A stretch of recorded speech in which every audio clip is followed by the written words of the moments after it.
Yang belum. Ya, halo. Assalamualaikum warahmatullahi wabarakatuh. Waalaikumsalam. Terima kasih sekali. Ini yang kami tanyakan hadis ikhtilaf ummatir rahmah. Itu memang sebagian ulama mengatakan wa aswalnya. Itu saja di kitab Rahmatul Ummah ikhtilaf bil a'immah. Itu banyak sekali ulama yang memberikan semangatnya juga. Rahmatul Ummah ikhtilaf bil a'immah. Jadi kita kan kalau ada ulama yang mengatakan ada yang dilaksanakan, kita nggak boleh bagus nggak ada begitu kan? Dan begitu.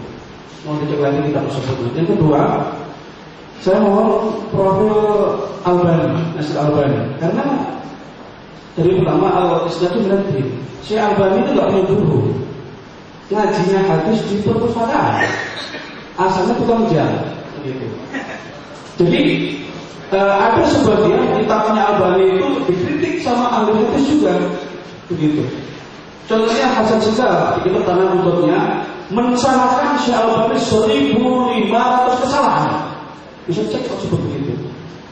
Kemudian Al-Hafidz Al-Humani juga mengutip juga banyak yang salah di kitab Albani itu. Di kitab Al-Hafidz Asy-Syaikh Al-Albani Ma'ruf bil Alam itu juga menyalahkan beberapa hadisnya Albani. Mohon dijelaskan siapa Prophet Albani, gurunya siapa beliau, dan kepada siapa sanad hadisnya begitu. Terima kasih. Assalamualaikum warahmatullahi wabarakatuh. Alhamdulillah. حمدا كثيرا طيبا مباركا فيه كما يحب ربنا ويرضاه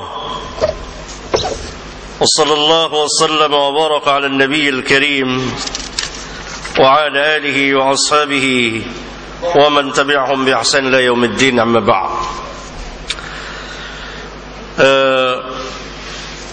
Saudara-saudara yang mulia,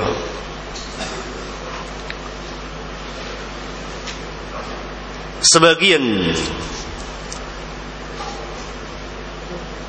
dari apa yang saya jelaskan saudara dapat memahaminya, saya kira insyaallah. Sebagian lagi tidak paham, sehingga kita tidak masuk langsung ke fokus tema maudhu.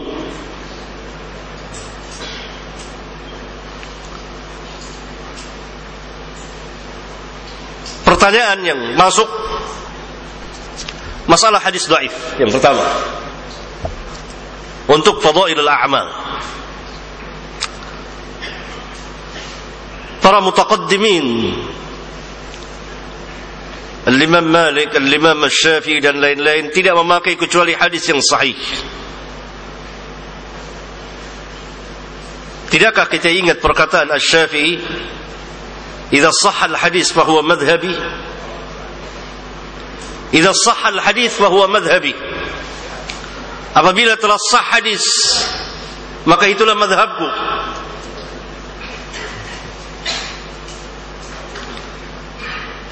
yakni tidak menjadi mazhab beliau hadis-hadis yang dhaif, apalagi maudhu.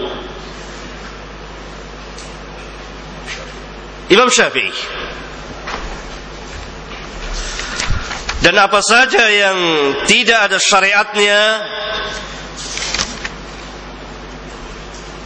kemudian dianggap baik oleh manusia, maka beliau katakan orang itu telah membuat syariat baru. Perkataan beliau yang sangat terkenal sekali, man istahsana faqad syara'a. Barang siapa yang menganggap baik sesuatu, maka sesungguhnya dia telah membuat agama baru, syariat baru. Sebagian kaum mutaakhirin, An-Nawawi, Al-Hafidh Ibn Hajar, dan sebagian ulama membolehkan mengamalkan hadis dhaif untuk fadailul a'mal.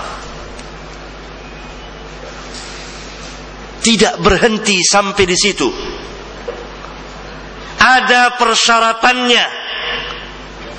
Ada persyaratannya yang telah disyaratkan oleh para ulama, yang tidak ada seorang pun sanggup memenuhinya kecuali para ulama itu atau orang-orang yang setaraf dengannya dan para ahlul hadis. Hadis tersebut pertama, syarat yang pertama khusus untuk fadailul a'mal dan targhib. Tidak untuk akidah, tidak untuk ahkam hukum dan lain-lain.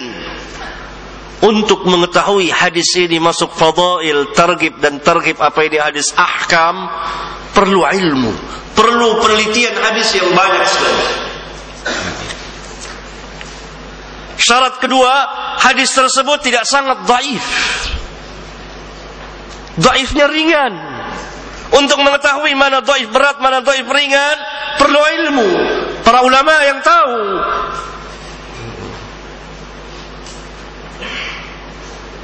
Syarat yang ketiga, hadis tersebut tidak boleh diyakini sebagai sabda Nabi sallallahu alaihi wasallam agar supaya tidak terkena ancaman beliau sallallahu alaihi wasallam. Syarat yang keempat, ini tidak boleh diyakini yang ketiga. Syarat yang keempat, hadis tersebut harus mempunyai dasar yang umum dari hadis yang sahih. Orang yang membawakannya harus mempunyai penguasaan terhadap ilmu hadis, riwayat dan dirayat. Syarat yang kelima, hadis tersebut tidak boleh dimasyhurkan. Tidak boleh dimasyhurkan. Menurut Al-Hafiz Ibnu Hajar, apabila hadis-hadis dhaif itu dimasyhurkan, yakni diangkat ke permukaan sehingga dikenal oleh umat, niscaya akan terkena ancaman berdusta atas nama Nabi sallallahu alaihi wasallam. Yakni kalau saya bawakan di sini hadis dhaif dengan alasan untuk fadailul a'mal, saya masyhurkan ini. Menurut Ibnu Hajar, orang yang membolehkan membawakan hadis dhaif untuk fadail melarang, itu termasuk dusta atas nama Rasulullah sallallahu alaihi wasallam.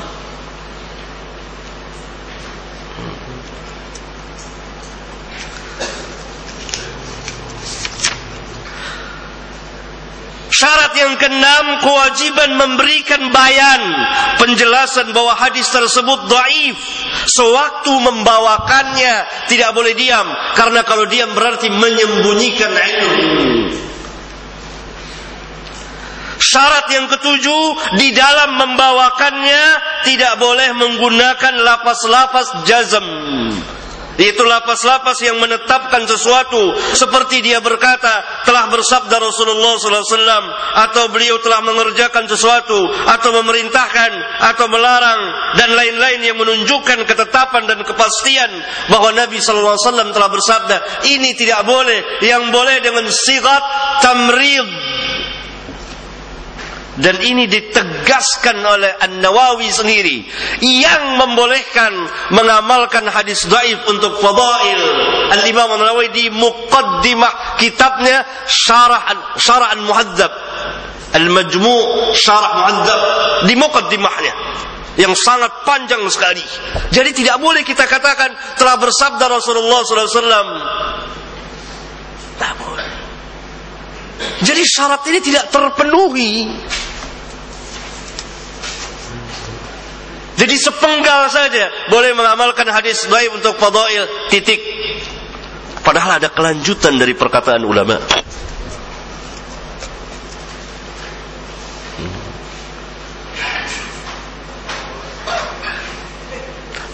Para ulama dalam menentukan standarnya adalah ilmu hadis yang telah disepakati oleh para ulama untuk menentukan kesahan dan ketidaksahan hadis ini.